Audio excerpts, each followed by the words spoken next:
Before we start our tutorial video today, if you love our videos, please click on like button and make sure to click on subscribe and bell icon to receive notifications of future helpful content of automation and process control. Now let's get started. DCS versus PLC. Understanding what's the real difference? Hello everyone, and welcome back to Setpoint for Instrumentation and Process Control.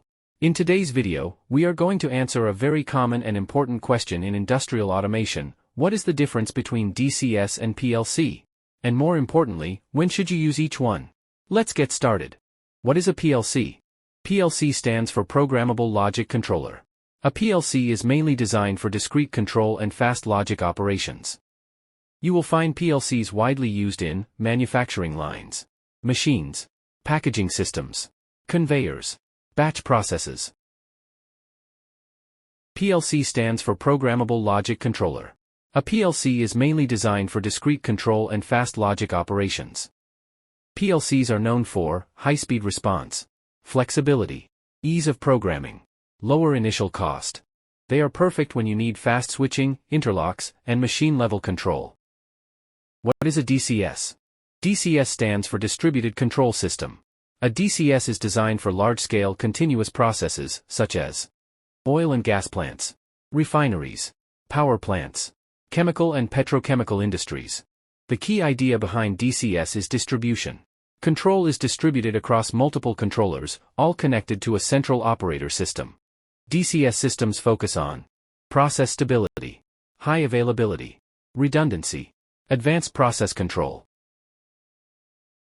Key differences between DCS and PLC, let's compare them clearly. Control philosophy. PLC, machine and logic-oriented. DCS, process-oriented. System architecture. PLC, usually standalone or small networks. DCS, fully integrated system with controllers, HMI, historian, and engineering tools. Redundancy. PLC, optional and limited. DCS, built-in redundancy for controllers, networks, and power supplies. Scalability. PLC, good for small to medium systems. DCS, ideal for very large and complex plants. Cost. PLC, lower cost at the beginning. DCS, higher initial cost but better for long-term operation. Which one should you use? There is no better system in general. The right choice depends on your application. If you are controlling machines or fast processes, choose a PLC.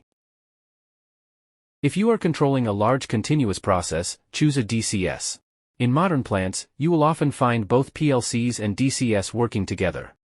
Finally, PLC equals speed, flexibility, machine control. DCS equals stability, redundancy, process control.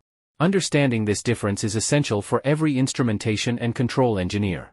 If you found this helpful, like, share, and subscribe for more instrumentation tutorials. Thank you so much for watching and have a nice day.